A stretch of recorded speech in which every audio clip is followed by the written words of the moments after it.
up, guys? Welcome back to another episode of Scale Riders Podcast. This is episode number 153. I am your host, 65 Lokes. My guest for this episode is none other than Iceman Collections, all the way from Arizona. Let's go right ahead and get things started. We're going to be talking about a lot of various things.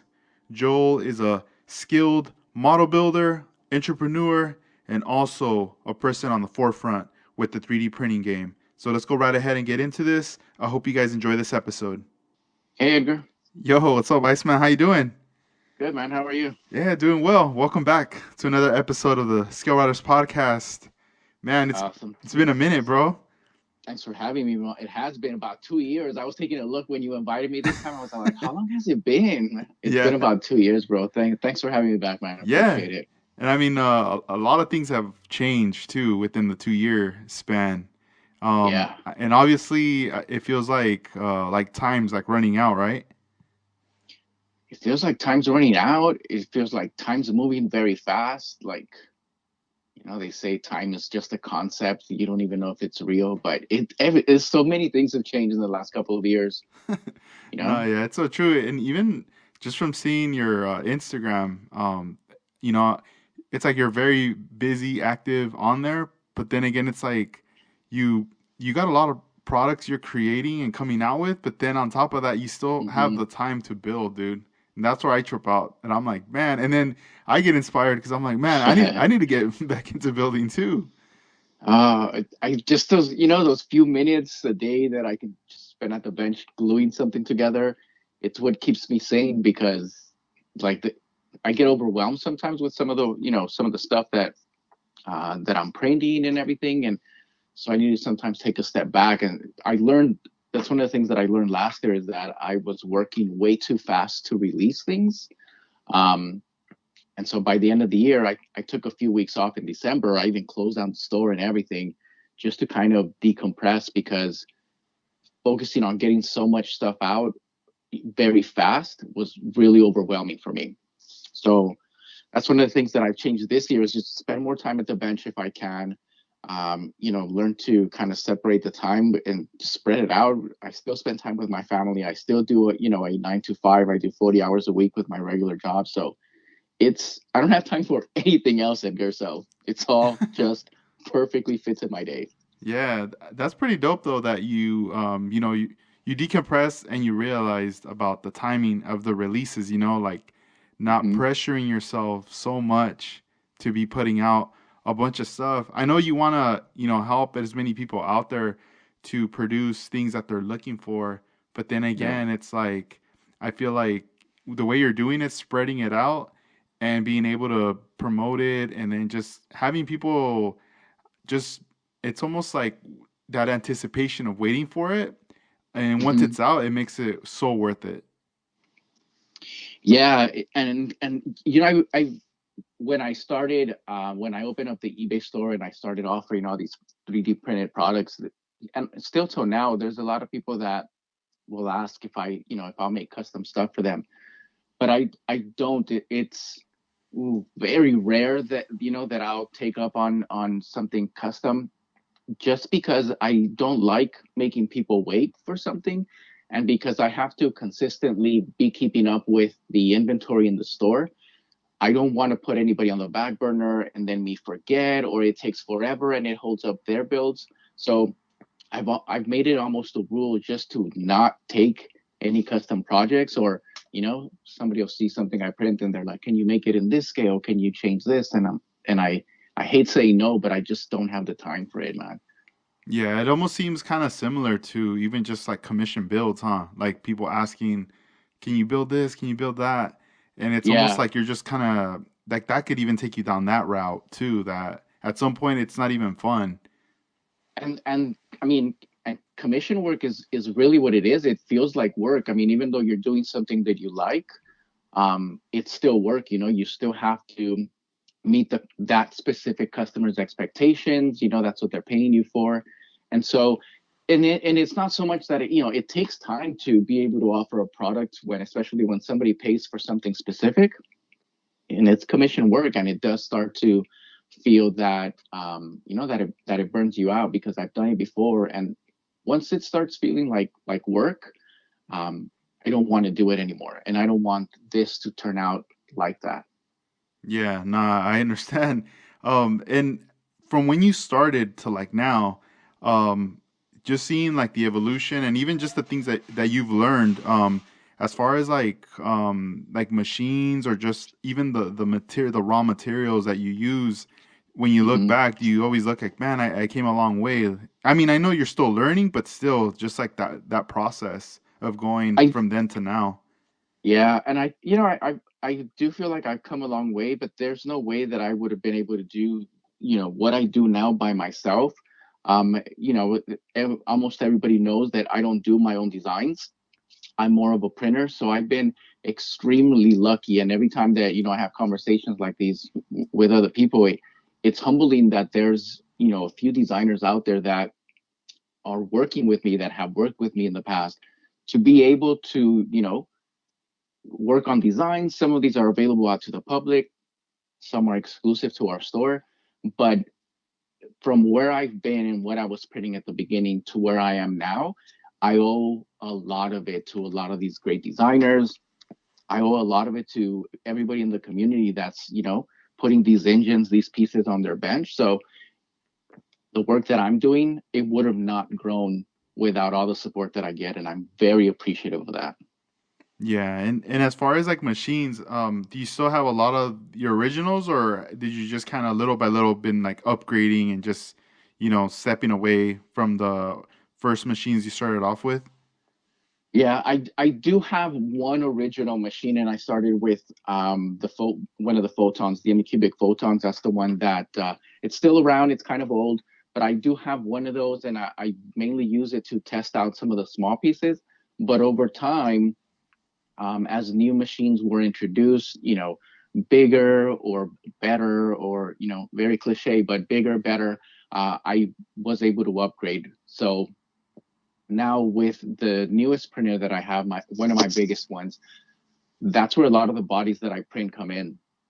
And Nice. in that, it's really has helped me. The technology has moved so fast in the last couple of years, at least for me, from when I looked into it. And so it's really lended itself to be able to offer, better pieces, smoother, bigger, things like that. And there's a lot of guys that I see that are doing the same thing, and it's amazing to just see it all around. Yeah, I mean, I do see some people posting, that they just got a printer. Hmm. And I mean, I could see that the excitement in that. I don't have one yet, but I know for sure like in the future I'll probably be like super excited as well. But I also Yeah. know that it's also gonna come with like a learning curve. It's gonna be a bit stressful at times, I bet, to dial it in, to kind of Hmm. understand the whole process of 3D printing. Yeah, and from I've talked to a lot of people about when I've been learning, and also people have asked me about, hey, what do I do? Where do you know what's happening? And the learning curve from my experience is different for everyone, and it's also going to be different depending on the type of machine you get, what you're looking to print, how tech savvy are you?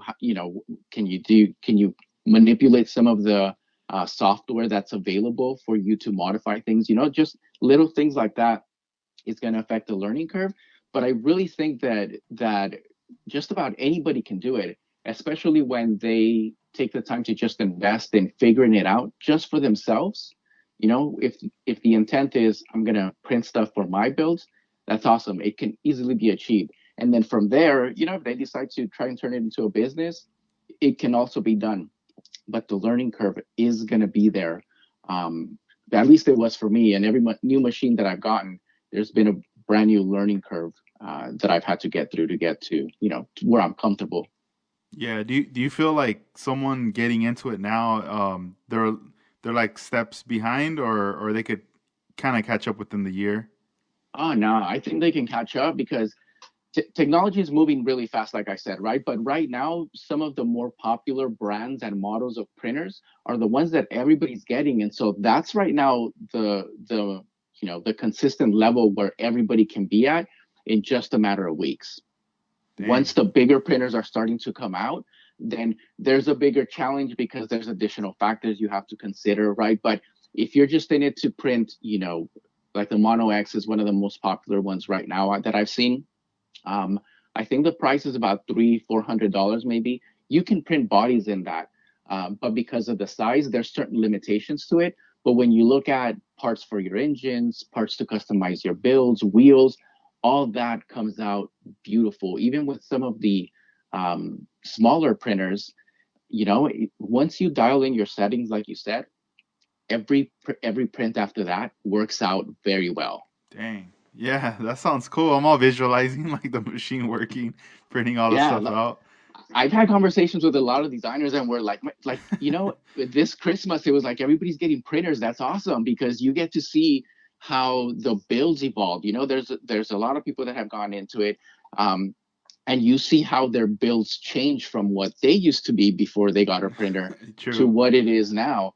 So I think it's really cool.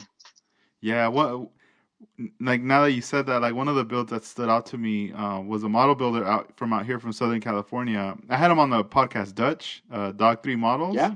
and Oh yeah, that he's doing amazing stuff with like that. that truck he did, like there was a lot of different things he scratched up, but there was also some 3D printed stuff. But just Yeah. seeing that one in person, and just seeing other cars on the tables and just being like, man, like this one's like super custom. Like there's all these Yeah. different modifications, but it also, it's exciting for the future to see more things like that, to be coming out in different various builds. Yeah, yeah. Oh, and that build and all the builds that I've seen Dutch do are amazing. And one of the things that I admire about him and just some of the other builders is that they take their time, and they test out so many things. And I even heard him on the podcast say that, one day he'll try this engine and it looks great, and then the next day he'll print something new, and now he's got a brand new engine on the same project. So there's just so many options available when you get a printer that it's at your disposal. You're like, I don't like these wheels, I'm going to look for something else, and you can do it overnight. So it's really cool that we're starting to see some of these 3D printed builds at shows, and more so, that they're bringing home some of those trophies that they're winning, that they're making a difference with just the caliber of builds that they're doing. No, yeah, it's like as far as like engines, I know you print different ones, and then there's also wheels. Everyone's always looking for wheels. I always feel like the Hmm. various things that we didn't have back then, or we were having trouble finding or getting. Now, like Yeah. you're filling in that void, and then there's other companies filling in other voids. So things are starting to come together, and now it's even like if somebody decides, all right, I want to build a lowrider, and back then, your people were struggling about the wheels, and then now it's different. Like you have Hmm. lowrider model car part wheels that you can get for Yep. Japan, and it's like, all right, cool. Like now I don't have to stress out about wheels. Like as far as for a lowrider build, like what do I want to use for my wire wheels? And when it comes to like the engines, um, I might have already asked you this. I can't even remember right now, but as far as like deciding, what is it that you want to print? Are you looking at, let's say, like popular engines that are out or have been out in the market, or is it just something that you're like, man, there hasn't been an engine for this particular model kit? Let's just say like an Aoshima Fujimi kit, or even like a Revell kit, like something nice that you want to put in there. Yeah, it's a little bit of both, and I would even add, something that I personally want to add to one of my builds. What a lot of people say that the LSX or all of the LS engines are pretty popular, right? Everybody wants to do swaps and whatnot, but there are files out there that people can download for themselves and print some of these, right? But when I start looking at what I want to release next, there's a couple of things that I do. So I kind of do um, a little bit of studying on what people are asking for. I don't know if you've seen, once in a while I'll ask, what engines would you guys like to see, and I get tons of responses, right? Um, but I also look at some of the customizations that people are doing on their builds. There's, even though 3D printing is around, I still see a lot of scratch building. And so when you start to see people scratch building um, these parts for their engines, and you see a very high response of, how'd you do that? That looks amazing.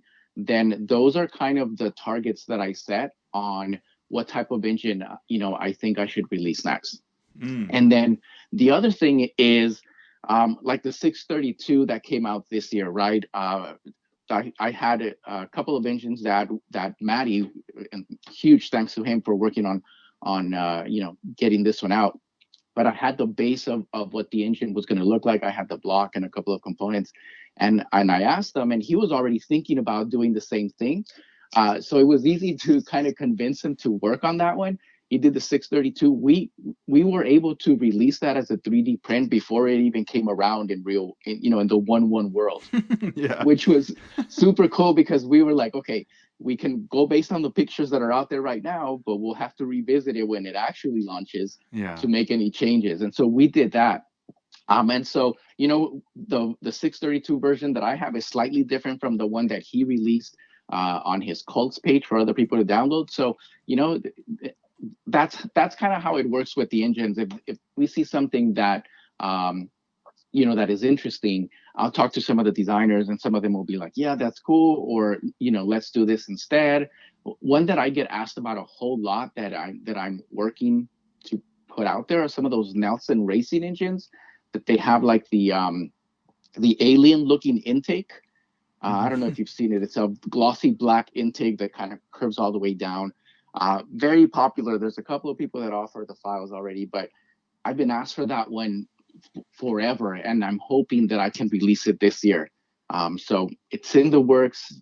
Hopefully, it comes sooner than later. But sometimes I just have to, kind of listen to the demand and be like, Mhm. okay, I don't like that engine, but let's get it out. That's cool. Yeah, it's right now that you're talking about that, like, having that connection with the customers and people what they want, right?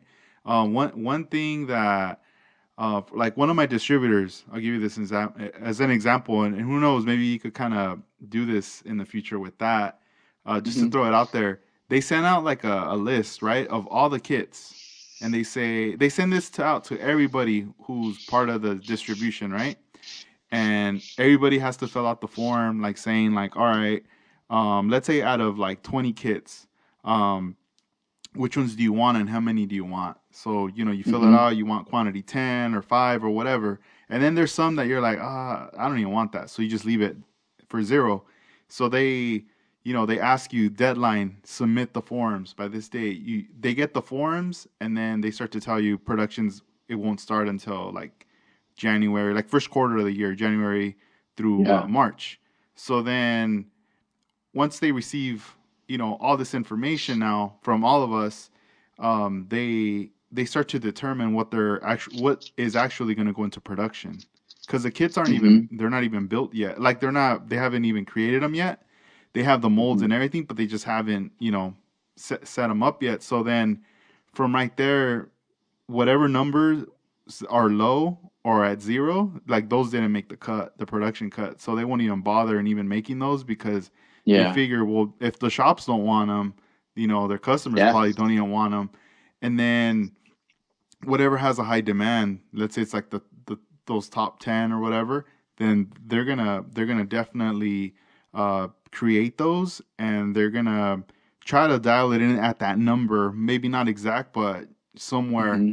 on that threshold. So this way they produce all that, and then once all that's all said and done, they keep you updated, and then later, within months after that first quarter, the production starts to like they start to ship stuff out, Yeah. and then they get it into the stores.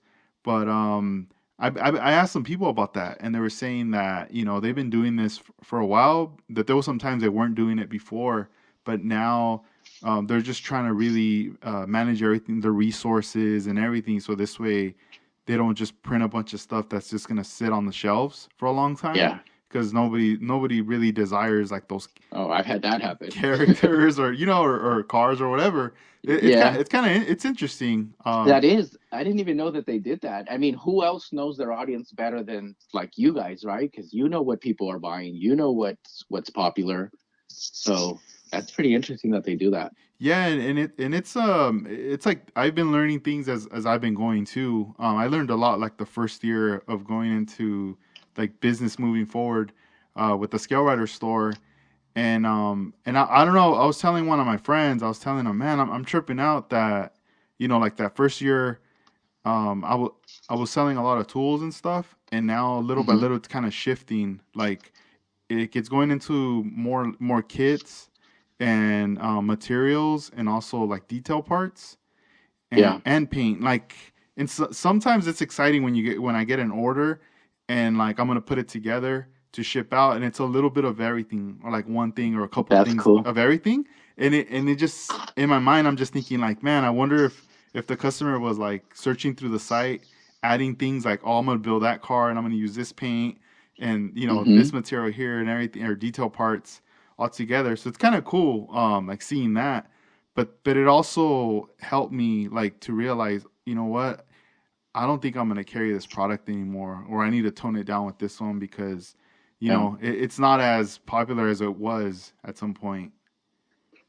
Yeah, and I think it happens in a lot of hobby shops, because I've had stuff that I've printed and I'm like, this is gonna be home run. It's gonna sell quickly, and then I'll print, and then it's very very very low sales or whatever. So I've had to discontinue a few things that just sat on the shelf for a long time. So I was like, okay, I need space for new items. So let's just get rid of this one and start producing it or stop producing it.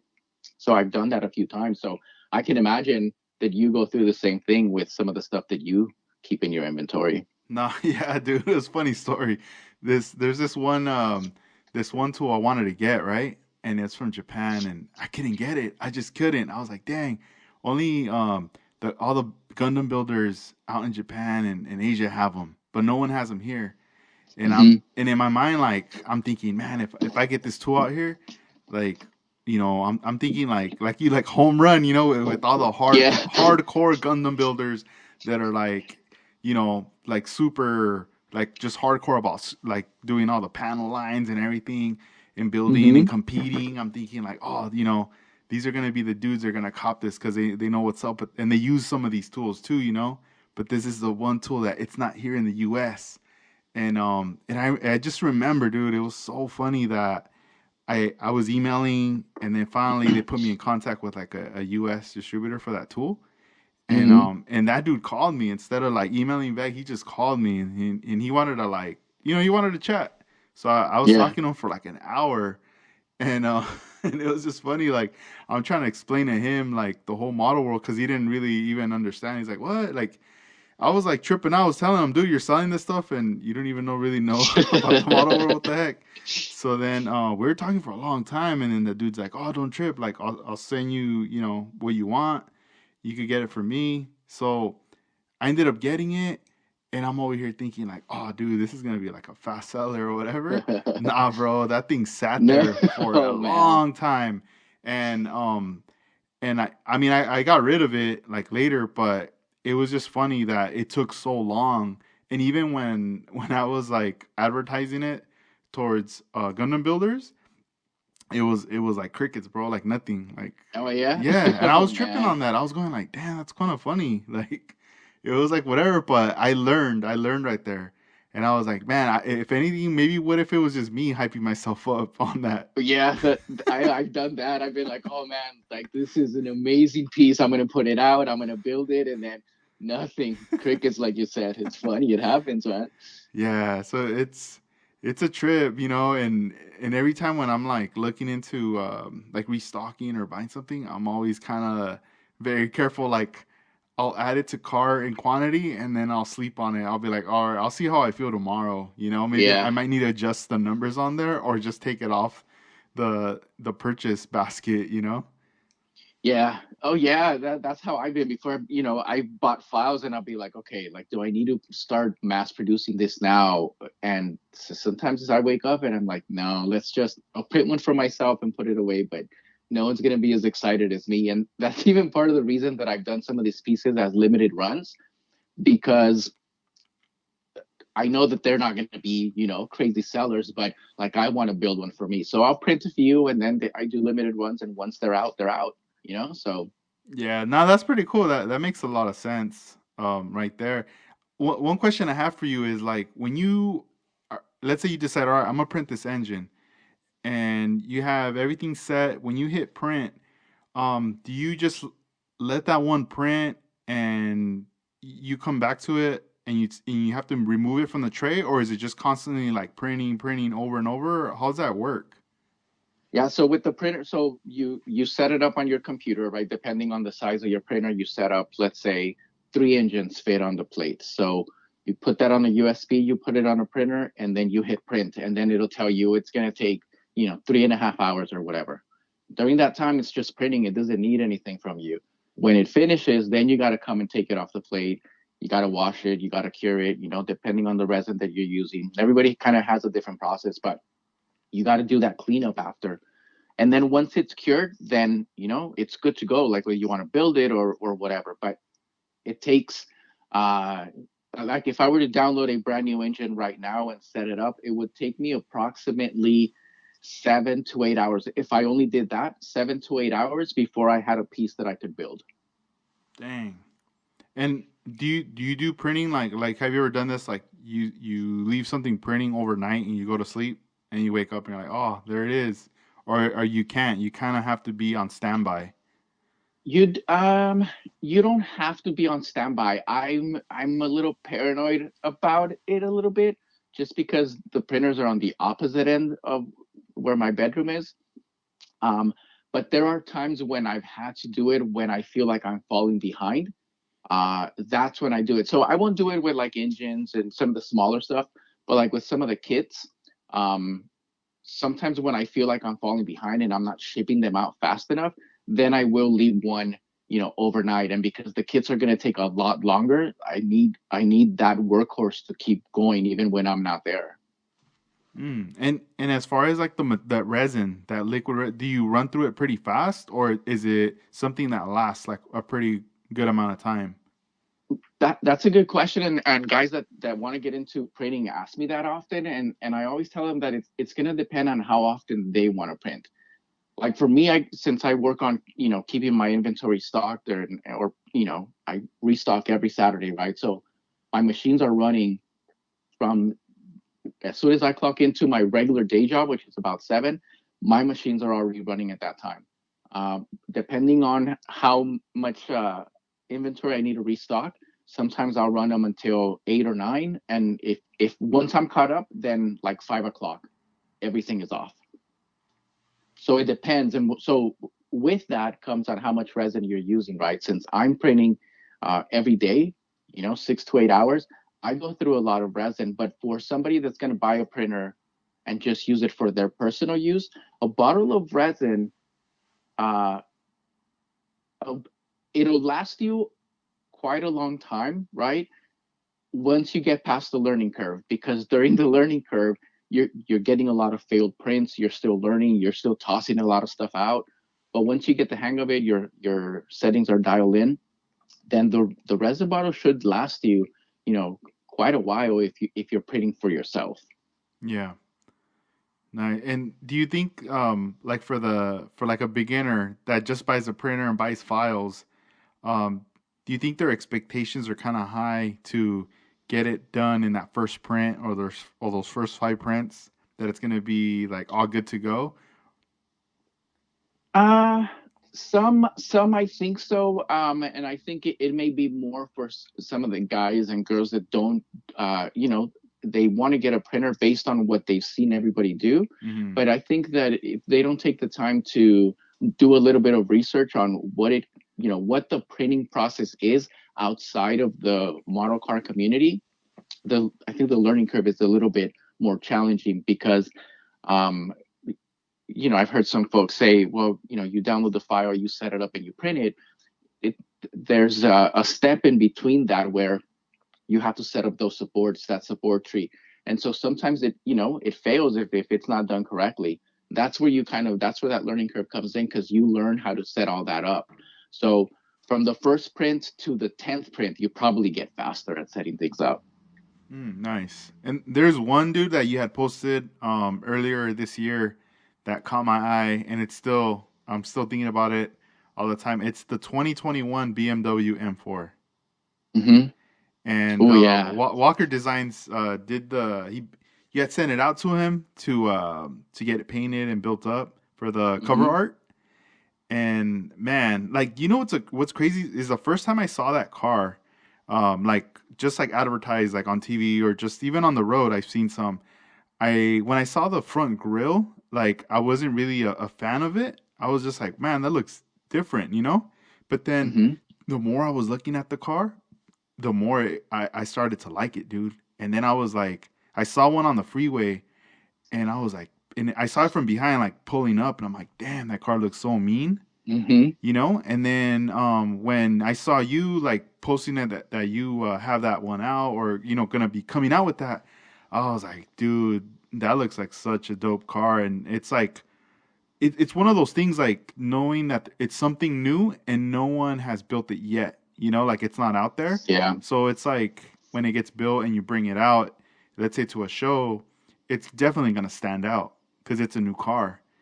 And just seeing when I was talking to Walker Designs, he was showing like what he was doing, you know. And I remember him sending me like a photo of a wide body one, and I was like, Mm-hmm. "Dang, that looks even dope," you know, like crazier. I was like, Yeah. "What the heck?" I was like, "God damn, this car is so dope." And I don't know, man. Like, when's that gonna come out? Yeah, Jesse's helped me with a couple of the box art builds. He did the Blazer also, and I have I asked him if he wanted to do the M4, and he was really excited about it. And I'm gonna give you all the details on when it's coming out, but I want to tell you something funny about the interaction on when I had him do it. When he did the Blazer, I was like, do the Blazer, build it however you want. Try not to over customize it because if you put something that's not attainable on the cover art, Yeah. not all builders are gonna be like, oh, I want it for that reason, right? So I was like, don't Oh yeah. customize it a whole lot. And then before I know it, he's cut the giant sunroof on the top. He slammed it, and then I was like, oh. I was like, okay, like it looks amazing. I was like, but I needed something simpler. I was like, do it, and we put it on the box art. uh, George from So Many Ways, he did the lowrider version that we also put on the box art. So it was really cool to see, two different styles of the same build. So when I sent Jesse the M4, I said, please don't customize it as much as you want to, because I know that he goes all out on his customizing. So then he started sending me some shots or whatever, and so we kind of agreed, and he was happy with where he ended up, and he did a great job with setting it up. He's still going to do additional details, and so for the M4, this is the one that I'm pretty excited about. Also, I Mhm. feel the same way about the grill like you do. It's amazing when you see it, even in the model. Um, but I that's the next one that's coming out. So what did we just do? We got past the 79 Thunderbird. Um, we did the Canon Maverick, the X3 Max. That one I just finished sending all orders out, and then right now I'm doing that utility bed, which is not a full kit, but just a conversion, and that one ends on Sunday. So I'm working through some final details for the M4 because it's going to be a full package.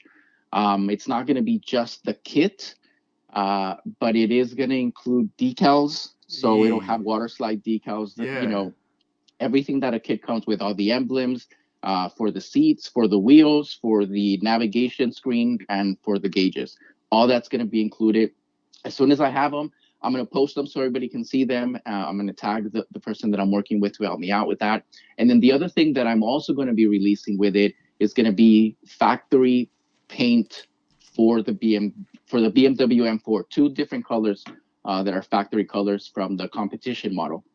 So Man, that's some awesome. really nice bright colors that I'll be offering, and it comes with the wheels also. So this is a complete kit that's gonna have those extra pieces. Just something different that I hadn't done before. I've done wheels before. I've partnered with lowrider model car parts to do the wheels for the Thunderbird. So but this one here, in addition to it having wheels, we're gonna do decals. We're gonna do paint as well. Two of the bright colors that I really like. So hopefully people like that. It's a little bit different. And if not, they don't need to get it with that. If they just want the kit, I'm gonna make that as an option as well if they don't want to spend the extra money on the other pieces. But I'm excited for that one. Um, I can tell you that it won't come in March. Uh, During the month of March, I'm not sure that I'm going to release a kit yet. I'm still working through something, but it's going to come in April, probably the first week of April at the latest. Yeah, I mean, just take your time, until everything, until you feel that it's right. Like, all right, it's ready. But I do Yeah, appreciate and I like these collaborations you're doing because, like you mentioned, Loiter model car parts, and then you also did the collaboration with Detail Junkies with the photo etch parts. that's right. With the And caddy, I've done a few with him, but he did the whole set of photo etch for the caddy. That's right. yeah, and I feel like now, from those experiences is what's leading up to this, with the water slide Hmm. decals and also in colors. It's like the colors are gonna be, I don't know if they're gonna be exclusive, but I like that you're working together to create this color for this car. Yeah, yeah, we'll have a head start on that exclusivity, and then later they'll be offered to everybody else through the Yeah, lineup.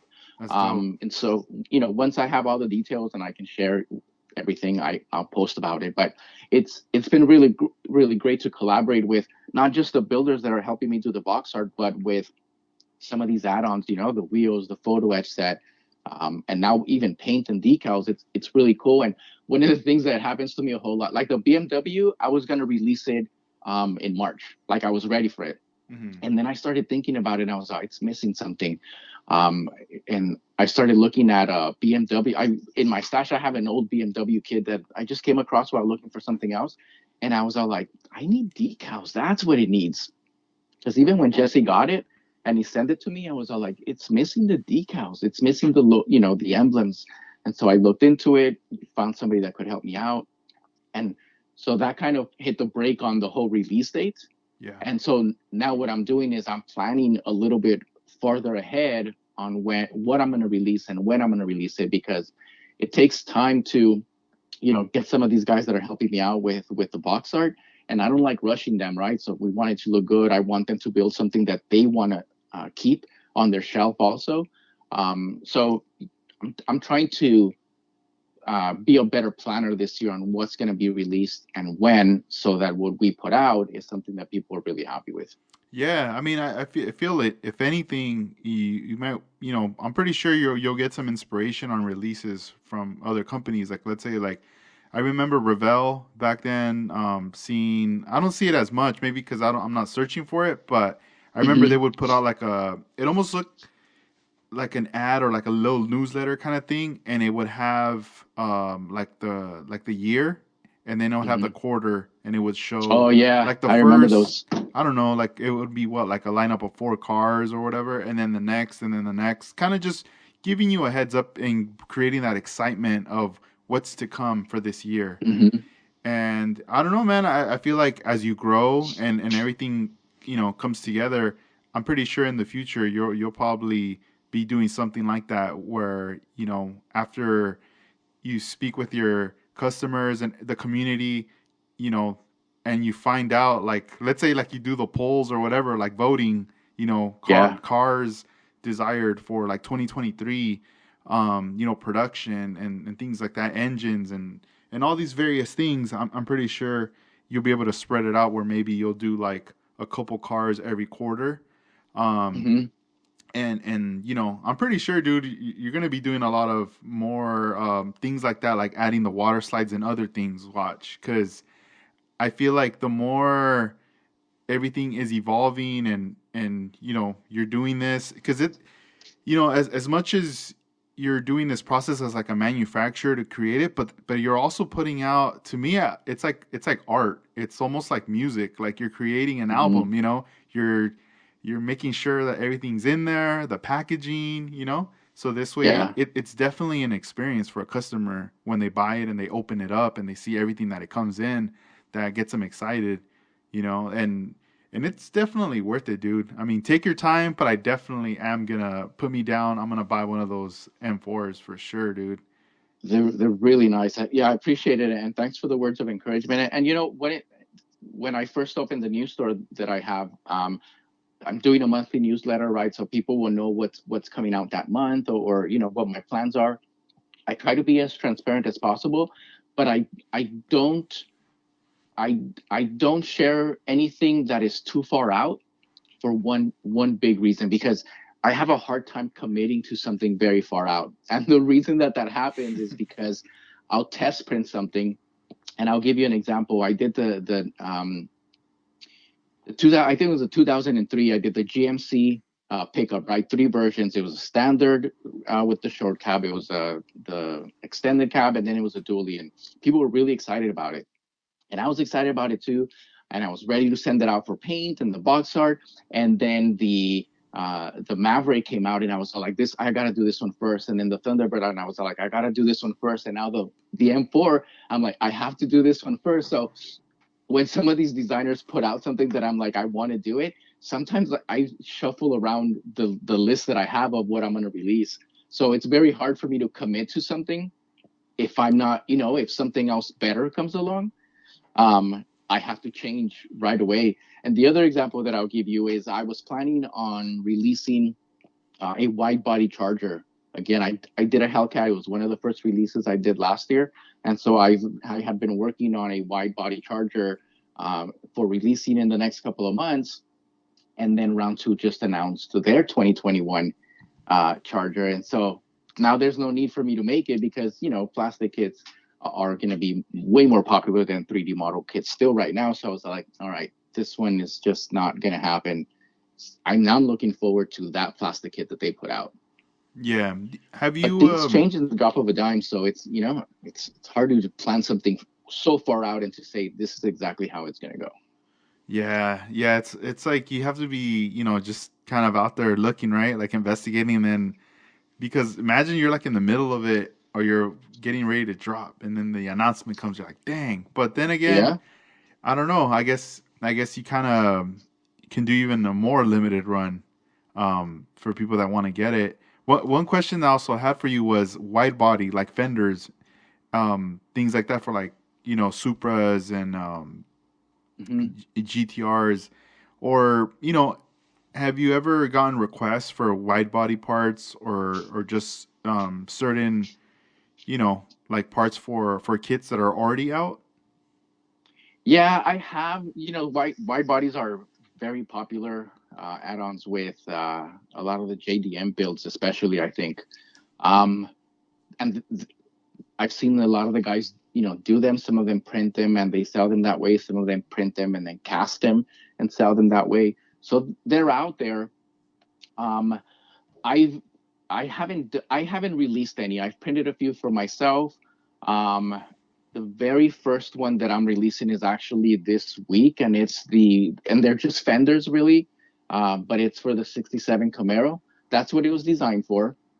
But based on the measurements, I think it'll fit other cars like some of the Firebirds from the '60s and things like that. Um, so that's one of the things that I want to slowly start getting into this year is some of those kits, because you have designers like Black Box that's designed some of them. You have Print Pixel 3D, I believe is his Instagram handle. He designed a whole lot, and so there's a few that I can grab, slightly modify for the kits that we use, and then they would fit. But again, it just takes a little bit of time, and deciding what is it that I really want to release. And because I'm not too familiar with those types of builds, it makes me more hesitant, because I don't know that I have all the answers to how it should fit, how it should look, aside from everything I find on Google. So there there's a couple of things that I'm planning on us releasing this year. A couple of wide bodies, and actually shifting from releasing the full wide body charger, now that they're going to release a 2021 version. I have something in the works already for that, for a wide body. I'm just waiting. I don't want to test print anything out because I don't have anything to test fit it on.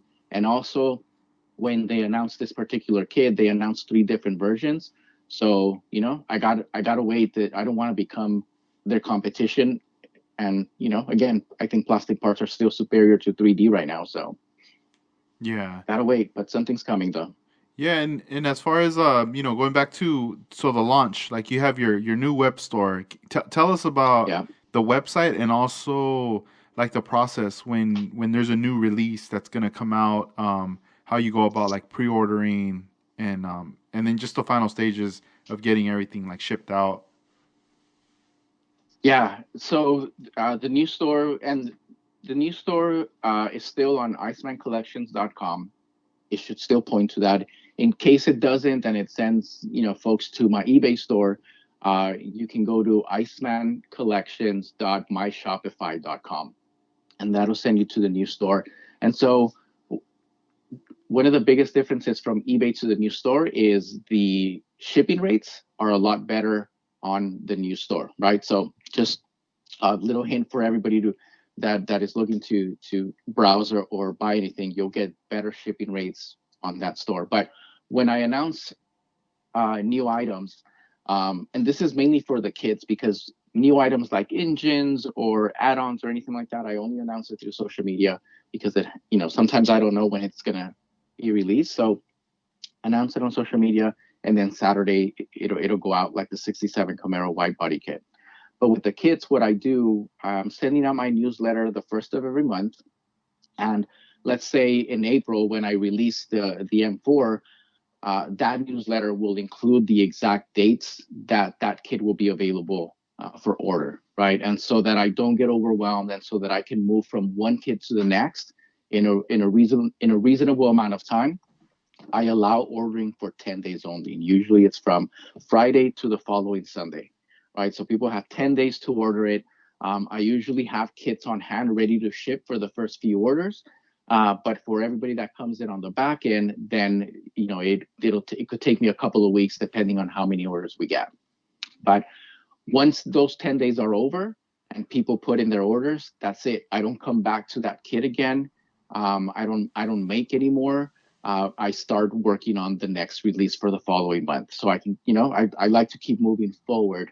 Um, and that's one of the things that I had a really difficult time with last year is I got stuck on one kit, and not in a bad way, but it took me months to finish printing out the orders for the Mazda pickup that I did, because and even with that I did pre-orders, but so many came in, and it was so unexpected, and I am very appreciative of the support that I got with that kit.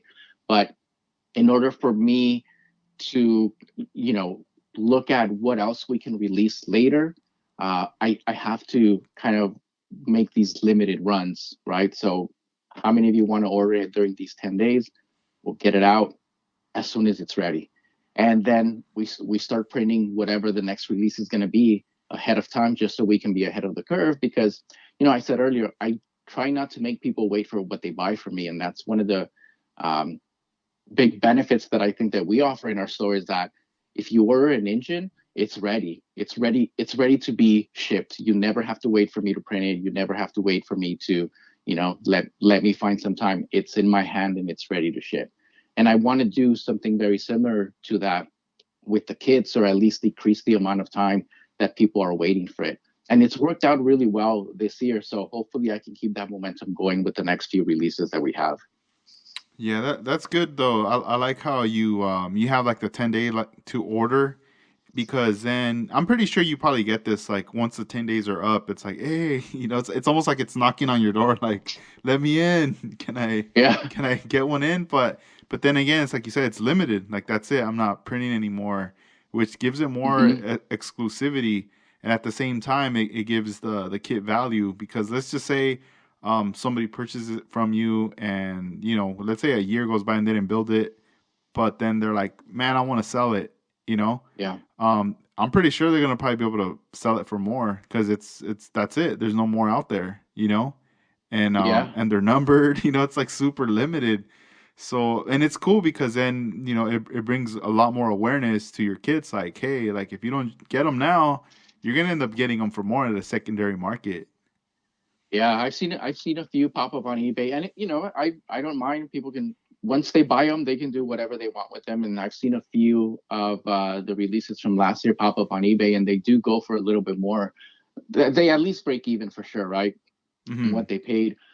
So yeah, that is happening. And one of the changes that we did from early last year to where we are now is that we were doing just 24 kits. Regardless of how many were purchased, we were doing 24 kits. So what I found last year with a couple of releases is I ended up getting stuck with a few kits that it took me a while to kind of sell, right? We were doing 24. So instead, with these 10 days that we're doing now, if the kit isn't popular and I only sell five, well then I only sold five. And let's say I printed 10 ahead of time, then we'll offer those in the store. We'll just leave them there till they sell. But at least I don't commit to 24, or I don't have 15 kits sitting on my shelf till God knows when. That way we print exactly what sells, and it also keeps us on track for the next build. Yeah. Dang. And when you I've seen those photos you post with like engines or just parts that it's all the pieces and they're all on your bench. Mm-hmm. That part where you have to collectively get everything and put it together and bag it and just Yeah. package it. How's that process like for you? Like, do you just turn on some music and just tell everybody like, yo, like I'm gonna be by myself for a minute, let me do my thing for a couple hours? How's that process? Yeah, there's days, I'm lucky to be able to work from home. My day job is also here from home. So when I'm like in meetings, or when I don't have to be in front of my computer, on a phone call, I can step away and I'll come to the office, the hobby room, and I'll, print the labels, I'll bag a couple of kits, add the inventory, whatever. Um, or if not, later at the end of the day after dinner, I'll just come over, spend 30 minutes and bag a few, because I like to keep my bench clean, right? I'm very OCD about that. And so when I have all these parts ready to be packed, I still need a little bit of space to do that packing, or to do that, the building that I do here and there. But I like to pack stuff up as soon as possible and have it ready. Again, it's ready to ship, right? Once it's on my bench, all it needs to be done is bagged, labeled, and hung or put in the drawers or whatever.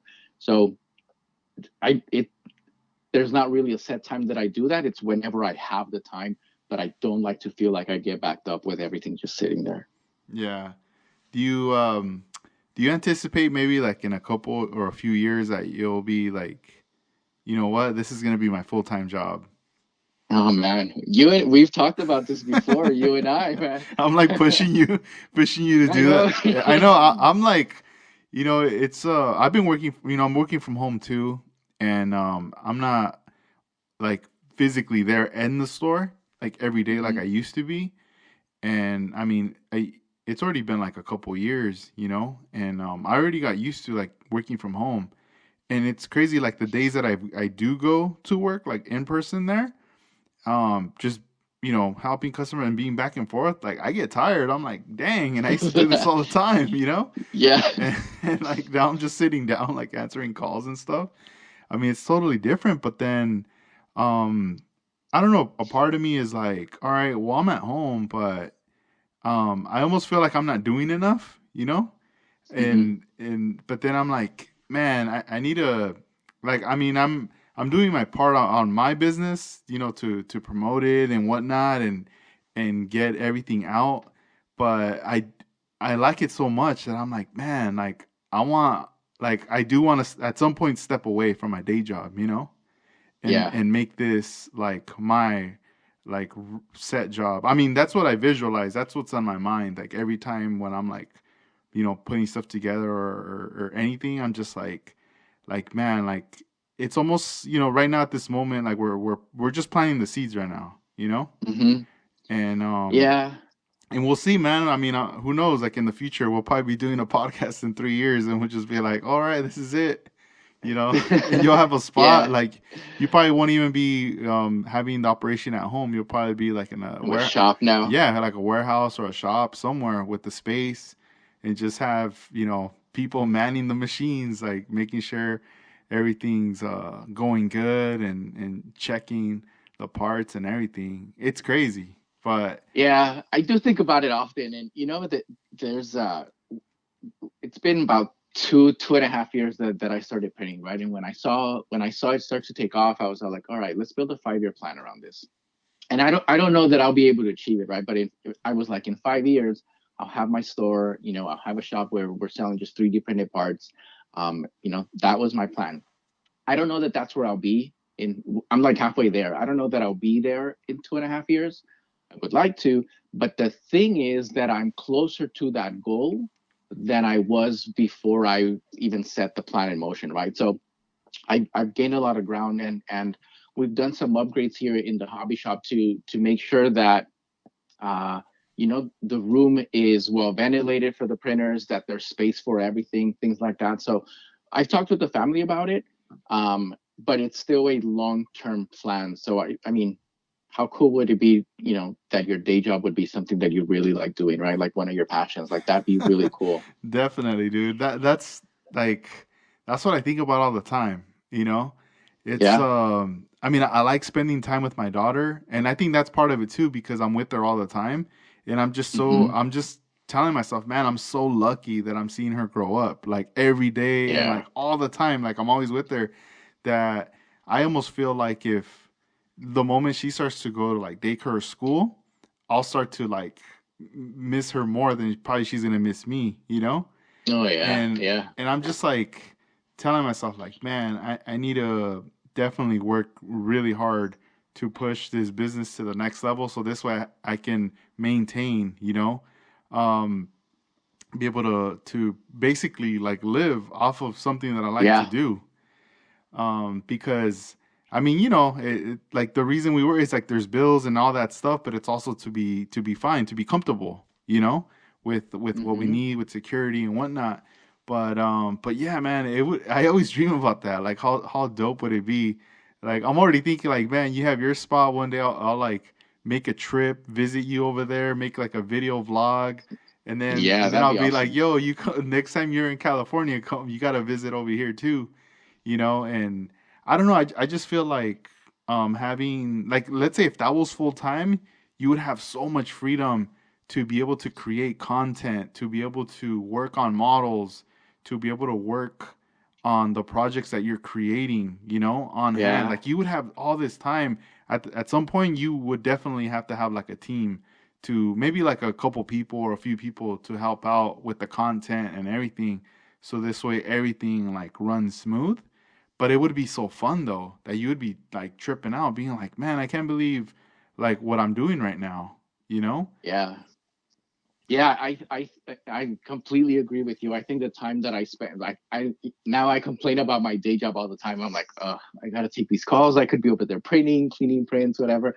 But I think taking the time that, is like you also, that you spend in your day job and investing it into, your shop, you could get a lot more done. There's, more products, more options, bigger selection. Like all that is a possibility.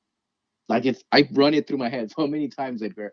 But like you said, there's, we've got some bills. There's some risks still involved with trying to, start a new business full time, I think.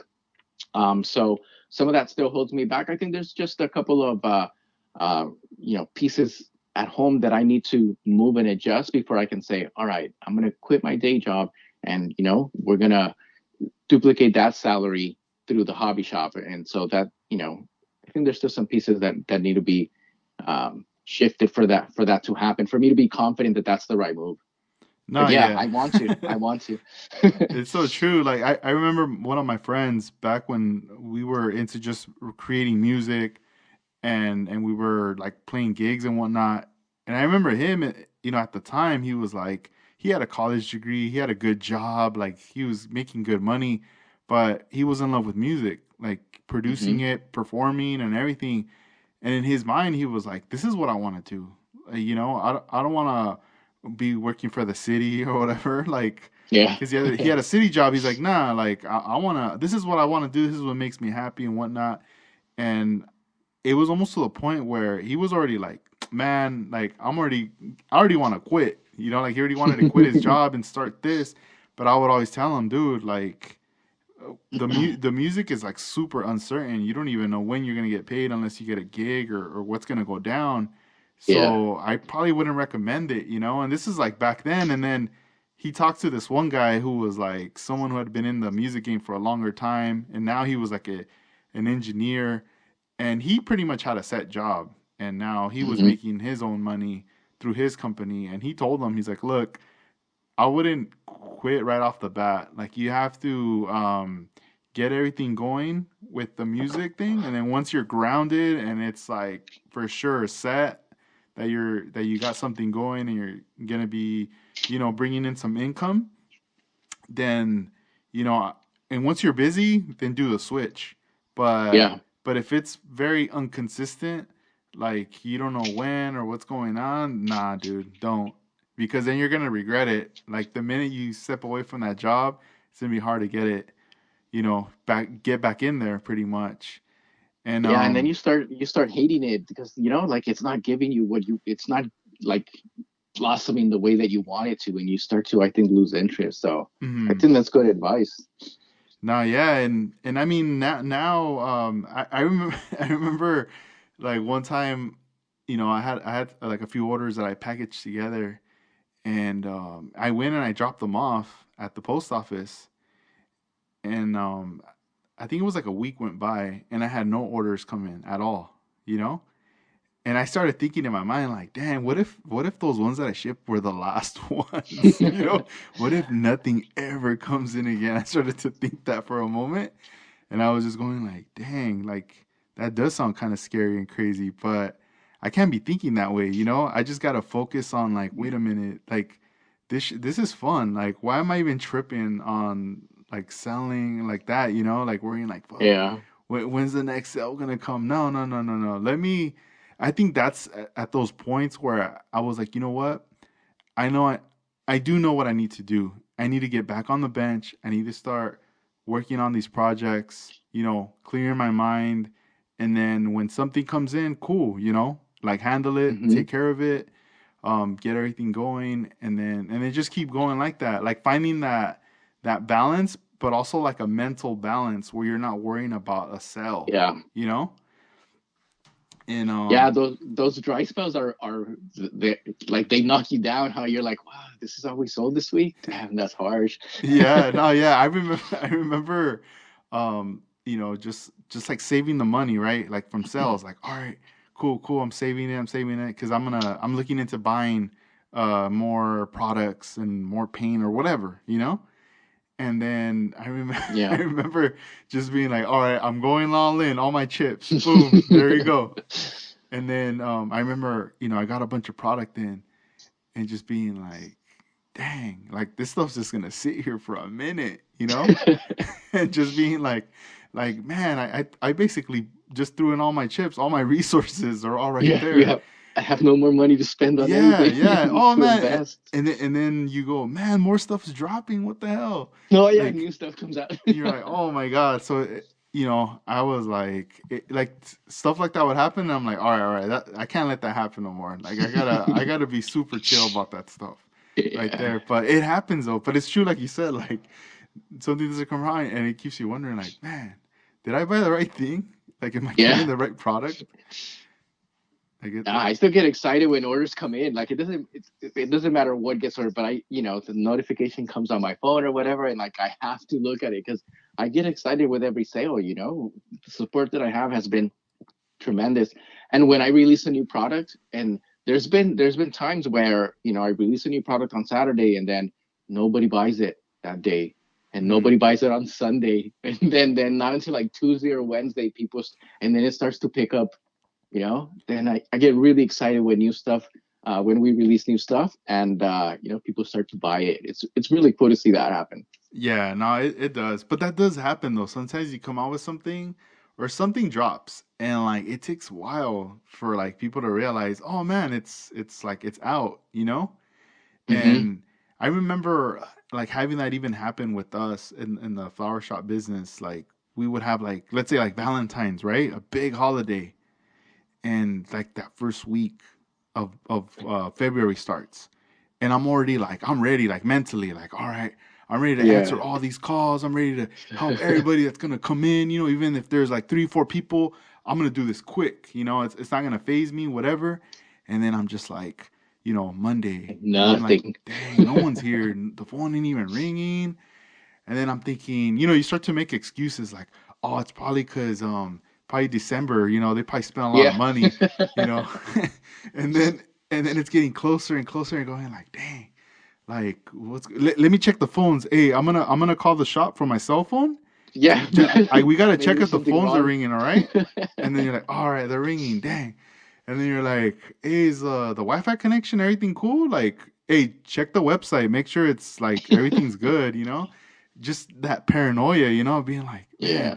But Did then, I do something wrong? Yeah. yeah, and then all of a sudden, like, people come in and they start buying stuff, and then you start noticing, like, man, we're already like 3, 4 days out, and everyone's coming in last minute, you know? And then Hmm. the main day of, like, I want to order for delivery that day. And it's Oh, like, that's crazy. ah, dude, it's already like, by then it's already sold out, like it's done, you know? Yeah. But leading up to it, like that first week, there's nothing, dude. And then after that, like, all of a sudden everything presents itself.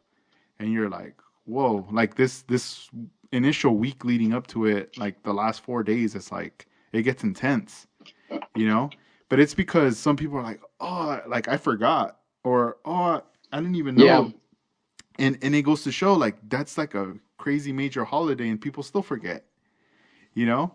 And it's like, we're like releasing or promoting stuff that's gonna come out, and it's like, sometimes, damn, it's like it could happen, but it's almost like we probably shouldn't beat ourselves up about it or just be bummed. We just be like, all right, cool, it's all good.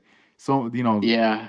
but like you said, it's exciting and it's fun once it starts to come around, those Yeah. orders. And it's crazy because I know not everybody's stuck to their Instagram or their Facebook account, so I know that not everybody sees the posts like when we release new items, and I blame it on the algorithm that Instagram and Facebook have.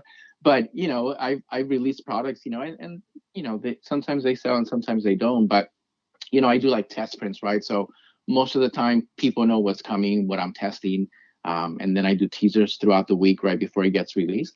But not everybody sees those posts. Sometimes they miss them. I've had people ask me, "Hey, when are you going to release this engine?" And I'm like, "It's been out for 2 weeks, dude. It's on the site now." And it's just because they're not on Instagram or social media all the time, and I rely on that like 100%. I don't. There's nowhere else where I advertise, so I'm kind of stuck to that right now. And that's why I'm hoping that with the newsletter, as time goes by, if I get more subscribers, that I'm able to provide uh, that teaser of what's coming that entire month. But because those dry spells, like we said, they're horrible, and so once the sales start coming in, it's exciting to see that support is still there. No, yeah, it is. You're right. And as far as like the projects, like now, you've always been building, but Mhm. I've noticed this year you've been like super busy, dude. And I mean, you know, I know I build myself, but then I have a problem where I reach a certain point where I don't complete the build. I get to a point where, like, I kind of stop, and because I'm waiting on something, a part or whatever, and then Yeah. let's say it comes in and I have it now, it's still kind of like I almost get caught up in other stuff that I go, man, like I need to find that momentum again to Hmm. to finalize and finish up this car. Like I'm still working on the Liberty Walk, the Lamborghini, and Hmm. all I need to do is just add carbon fiber water slide decal to like 3 more parts, and add the water slides to the body, and clear coat it, and then just put it together. That's all I need to do. Yeah. The interior, I'm not really gonna go too crazy on it. I'm more focused on the exterior of the car. But I was waiting on those zoom on rivets, and I got them in, and I was like, cool, I'm gonna use these on it. And it's almost like that lack of like that inspiration at the moment right now. I know I'll definitely, because I'm like telling myself I'm not gonna touch anything until I finish that car. Hmm. But for you, it's like it's different. I see you just like you start and you show the process, and then you have it completely done. And I'm I like, try. Yeah. dude, dude, props to you though. Like I see that, and I'm like, damn. Either the same with Jesse, I see that Juan, for you, like just cranking stuff out, Hmm. Then I'm like, damn, like that's so dope. Like I like that discipline of not like stopping, until it's done. Yeah, I try, but I'll be honest with you, Edgar. I try to keep multiple builds going on at the same time for that same reason, right? In case I get bored, I'll shift to another one and maybe come back. But there's been a couple of builds like the 32 Highboy that I just finished. That's something I started last year or the year before. I was looking at older pictures and I just never finished it because it was supposed to be um it was supposed to be really low, and so I was going to have to modify the interior. And I got into a lot of challenges and I couldn't figure it out, so I put it in the box. So when I took it out last month, I was like, okay, let's rethink what I was doing. Let's just do a high boy and reduce the amount of modifications, and that's how I was able to finish it.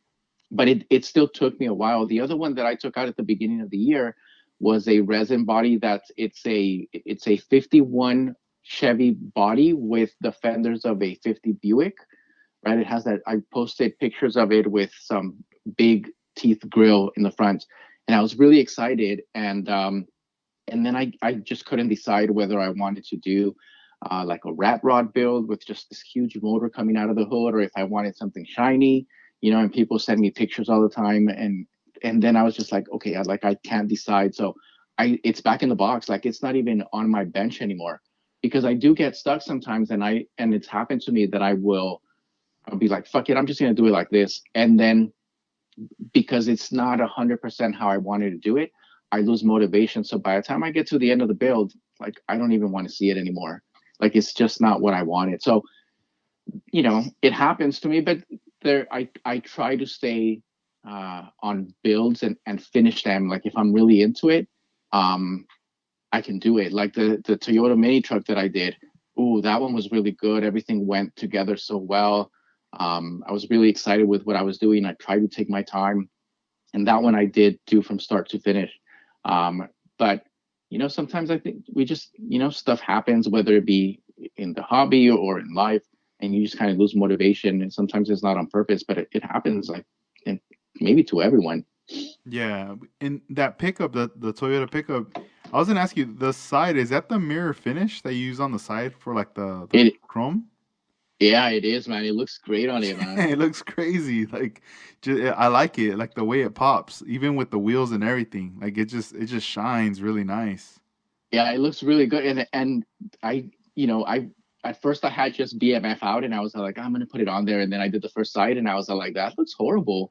And then I remembered, that you told me about the mirror finish that I had gotten from you, and I was like, let's give it a shot. And it took me a few tries, but I got it to where I was happy with it, and it looks a lot better than just the regular foil. Like I got rid of all my foil sheets and I bought that mirror finish. It's Yeah, it's beautiful stuff, man. that's dope, dude. Well, the Hasagawa has so many selections. They make so many different colors and different things, and they just recently released some they're like wood finish, Yeah, and there's three different like colors. Like there's oak, dark. I don't know. There's all these different tones, right? That they came yeah. out with, and I'll be carrying those later. Like I'll definitely carry those because they showed some mock-ups, some examples of people using those like on their dashboards of the interior of the cars. Oh, that'd be Um, nice. Also on the side panels of some like VWs, and I'm like, what? Like I don't know. It looked pretty cool, like the way it looked to scale. And Yeah. then they also have another one that I'm gonna be getting. They don't have it available now, but they do two versions. So they do one that's a light blue, and then there's one that's just, I guess, like their standard blue. So this blue is basically just a tint for the windows. Oh, that's awesome. So like, cause I've seen photos of Japanese model builders who add the light blue on their builds of the glass, and it gives it like this Hmm. really nice like light blue tint color on there. And then there's other ones with the dark that they use, or the standard blue, but it looks really dark. It almost looks like if it's like water or whatever, like the color of that tone. Um, Hmm.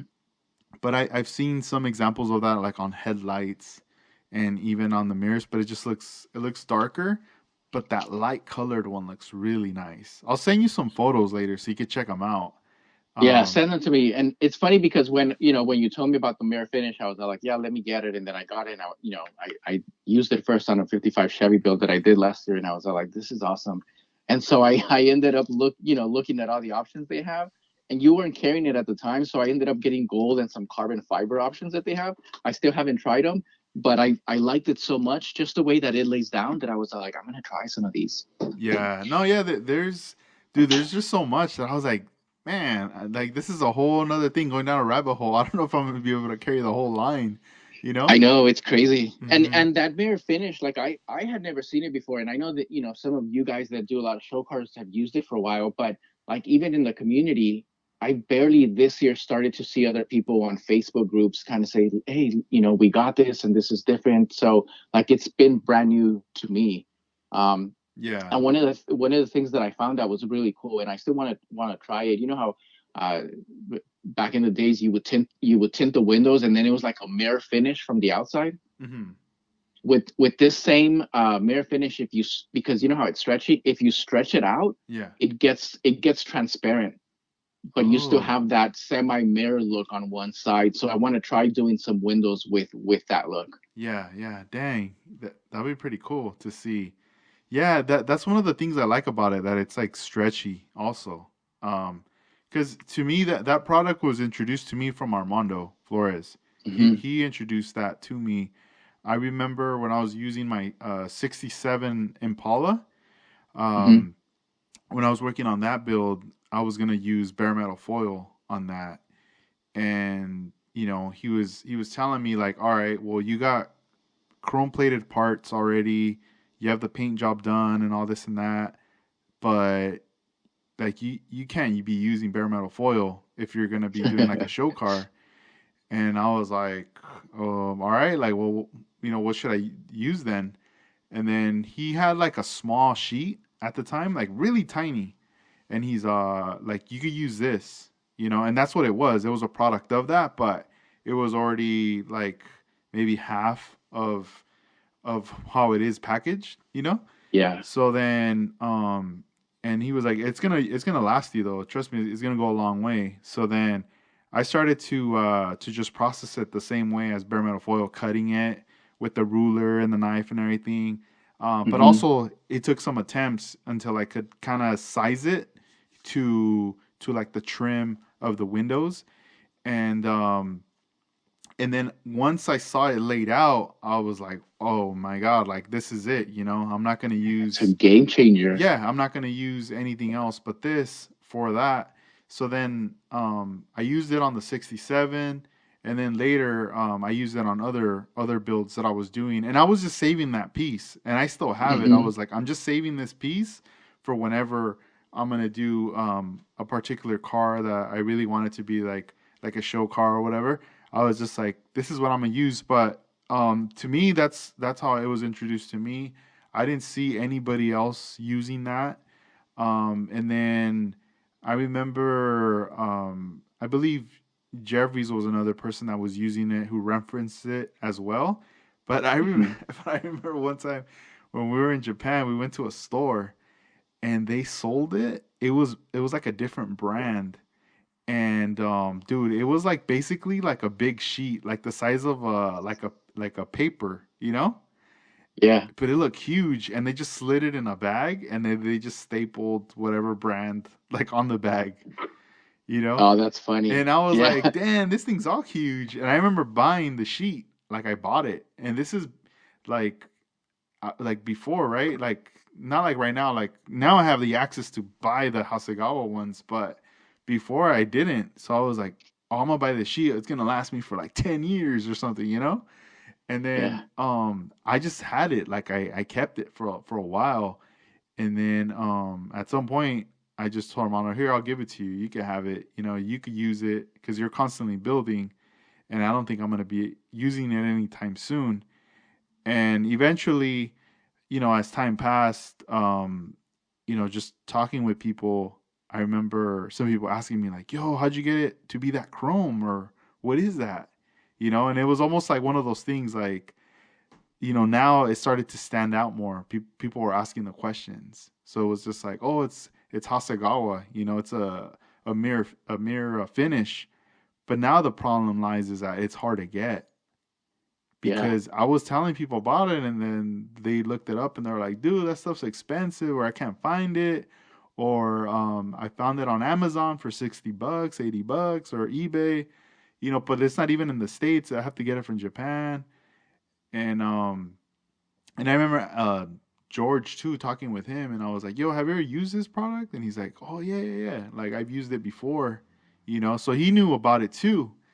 And it was cool because then after, later I was just like damn, like is this one of those like best kept secrets, like with Right. with this piece, I was like damn. But I mean, I feel like now, that's kind of the like for my store where I feel like if I have access to get it, I want to get it so this way, I could bring it out and people can use it on their builds. But I also feel like, it's one of those pieces where right now I could be like, oh man, this is a hot seller. This one's gonna take off.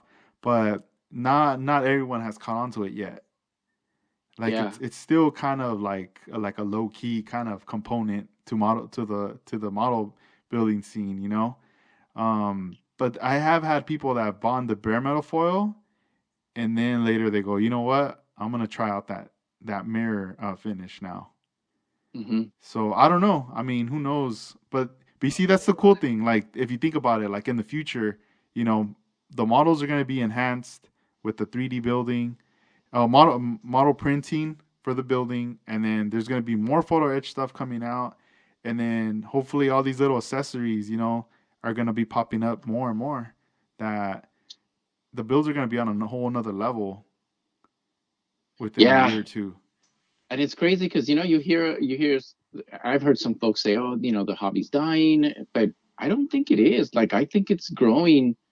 It's just a different audience, I think.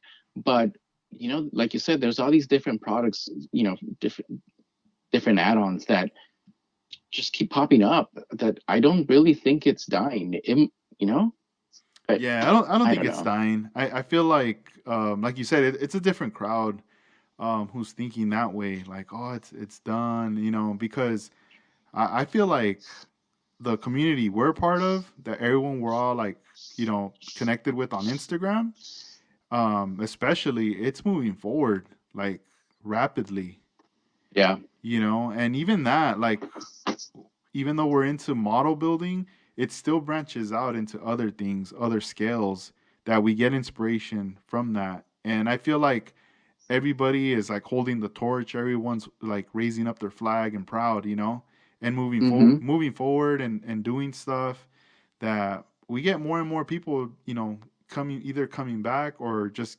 getting started, getting into it, and it's always gonna be like that. And I mean, if anything, like let's just say for if there's someone saying like, "Oh, it's dead, it's gonna come out," like if anything, I just feel like you just need to kind of connect with some people that are active, like doing stuff, and it's gonna make you forget about that quick. You're gonna be like, Yeah. you're just gonna be focusing on what's going on, and then they're gonna motivate you, and you're gonna want to start like building or getting back into it for sure. Yeah, I mean, I think things have changed over the years, but I'm excited to see, like you see it on Instagram that new people are coming on. I'm a new builder, or you see a new Instagram account starts following you with new builds. So I love where it's headed. What's funny is I remember like in the music scene when everybody was like making like just producing stuff. It's almost like everybody had to go to a studio. You had to buy expensive equipment to do this stuff, right? And Hmm. then the minute you were able to buy like digital software to create it on your laptop, that was a game changer. That's almost like 3D printing, like was introduced, right? Yeah. Now you had all these bedroom producers, is what they were being labeled as. But then, like, I mean, I was like that, like a bedroom producer. Then all because I didn't need no studio, I could just do it on my headphones, or have little monitors, and I was just doing stuff. And it was like that became like the next thing. Like everybody was making music Yeah. constantly, boom, boom, boom. And then the thing that was so funny is in the scene, like new people would be coming in, right? and everybody that was new was like doper and doper and doper. Everybody was just it was just getting better. That you were like, oh man, like I need to work on my sound, you know? Like these guys are dope. And the funny thing was is that you would follow them on Instagram or check them out, and they started. It was almost in the beginning. People would have this big old like paragraph on their bio or whatever, Hmm. and then all of a sudden you came across like a new like dope producer, and you were like, "Oh, who is this dude? I need to look him up." And you click him, and there's no info on him, no photos, and all it says is 18. Like No. referencing his age, like oh Yeah. I'm 18 years old, and all you fools are like 30 and older, and like you guys are whack. Like I'm killing it, you know. And we were like, dang, this fool's 18. And then all of a sudden, a new cat would come in, and he's like 14, and we're like, Oh man. dang. And it was just funny, like. And then later, it was like more like a joke, you know. People were just putting like their age, like that they were super young, coming out, Yeah. you know, out of the gates already, like doing all this dope stuff. And I don't know. I mean, now we get obviously people from different age ranges, but it is kind of cool when you do see like younger people jumping into the scene. Yeah, I was gonna say it probably happens like in a lot of the hobbies because you have Leo and you had Pablo not too long ago and him and his sons are all builders and he's super young and he's I've seen him do some amazing builds, things that some of us that are a little older are I'm like I could never do that. Like kudos to him. So it probably happens in every hobby and I it's a little intimidating, right? Because you're like, oh, I can't do that. Like It I've been is. building for years and that kid has some skill, man. No, yeah, he's super dope, and I just feel if anything, for him, he's in the right place, right time right now, cause like Yeah. you know it's like he has his dad for knowledge and inspiration, but then again, there's all these shows that could go down in Southern California that he could attend, get some inspiration, and Hmm. not only that, like as he gets older, for sure he's gonna be like kicking it, chopping it up with everybody, you know, Yeah. he's just gonna have so much knowledge, experience, and skills. I mean, he already has the skills, but it's just gonna like keep going to another level, pretty much. He's gonna be able to tell some of those stories that that he's seen how the hobby's changing right now. So he's gonna be like, when I started building, this was happening. So it's gonna be really cool. No, it is, man. It's pretty cool. What besides the business part now for projects, what are you thinking you're gonna be able to dabble into this year? For what are your plans for 2022 model building wise? Model building wise, like for projects for myself, Yes. oh, let's see. Tell you what I have on the bench right now. I have that green 76 Caprice that I've been trying to finish. I just started a 72 Chevy pickup with the utility box that I just started selling, and then I have a Dio that diorama that I started. Right, just very simple, bunch of rocks, bike, and a rider. That's what I have right now, but I do want to get back into a lot of the builds from the 30s. Like I've had plans for a 36 Ford for a really long time, for a 37 or pickup for a really long time. So I I told myself at the beginning of the year that I was going to try and slow down on my builds because without even thinking about it, last year I had 15 completed projects that I Dang, did for the year, and that's a lot. that is a lot. So there and all of them have flaws. All of them are like, I know what I'm going to do different next time. So this year, I other than the 36 Ford and the Chevy, I don't have anything else planned yet. But I do want to try and take my time a little bit more on the detailing that I'm doing. So I kind of, I'm trying to start off a little bit slow, not going crazy on the builds. But I do want to add a little more detail as the year goes by on some of the newer builds. That's cool. Nice, nice. Yeah, because I mean, I like to ask those questions just because it's for everyone out there. I think it's pretty cool to look at this year and just like plan out some stuff of what you want to build, what you get into. There's some people I follow on Instagram who I see they post like certain cars, and they're not a lot. It could be like maybe like three or four builds, Hmm. the kits, and they say like this is what I'm excited for building and what I plan on building on for this year. Yeah. And I think it's cool, and it's all like planning because it does take time to build, depending at the time you have and the rate that you build it at and whatnot. Hmm. But when you start to backtrack and see their Instagram, you do see like, oh wow, they have done like various builds. They get them Yeah. done. Imagine if I did a video and I'm like, yo, I'm gonna build all these, and I bust out with six, dude, they're not gonna be built.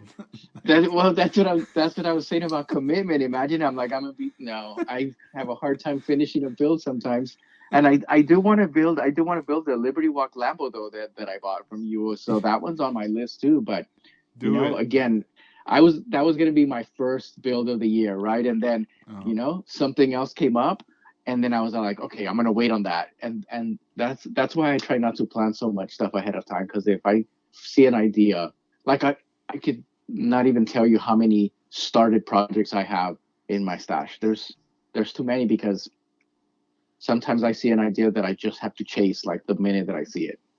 yeah. But we'll see. We'll see what else comes on the bench, man. No, that's cool. Well, hey, bro, it was a pleasure talking to you. Likewise, man. Thank you for being on the podcast. We're definitely gonna have to do this again.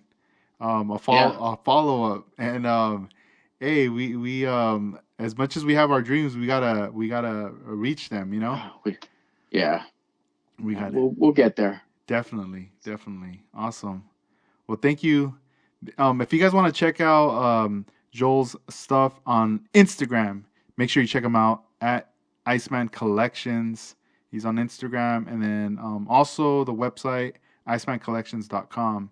Make sure you check him out on there. But Yeah. you know, once I do the post and everything, I'll put all the handles and everything on there in the Cool. websites as well. But thank you, bro. It was cool talking to you, and just keep doing your work, and we'll shout you out and do whatever we can to help you promote. And also, I'll be keeping an eye out, and I'll have to mark my calendar for that BMW M4. It's coming, man. It's coming. And just some shout outs to, all the designers that help me out. Andre, Maddie, thank you guys. The guys that are doing box art for me, Jesse, Chester's doing a Metro van for me, also Juan, Armando, George Torres from So Many Ways. That there's a lot of people. And then of course you guys that support me, with buying the crazy ideas that we come up with. Thank you. And then the last thing that I want to mention, Edgar, is that tournament build off that's coming up. I know I've been dragging the launch of it, but it's coming up really soon. We have Yes. 15 different sponsors from all over the world, including yourself. There's a lot of them, 15. So they're tagged. I'm going to tag them again this weekend, but I'm going to be announcing the theme as well as the dates very soon. So for those of you that are ready to jump in, again, we're only going to do 32 entries, 32 builders. Um, Finalizing the last things this week, and then we'll be taking names. So keep an eye out for that. But Dang. thanks for having me, Edgar. Yeah, Always a yeah. pleasure, man. No, yeah, we're definitely gonna promote that. Once you have all the information on that with the dates and everything, we'll have to Hmm. mention it for sure. Cool. Awesome. Well, thank you, bro. Take care and have a good Hey, you night, too, man. and we'll talk soon. Peace out. Sounds good, man. Uh huh. Later. Bye.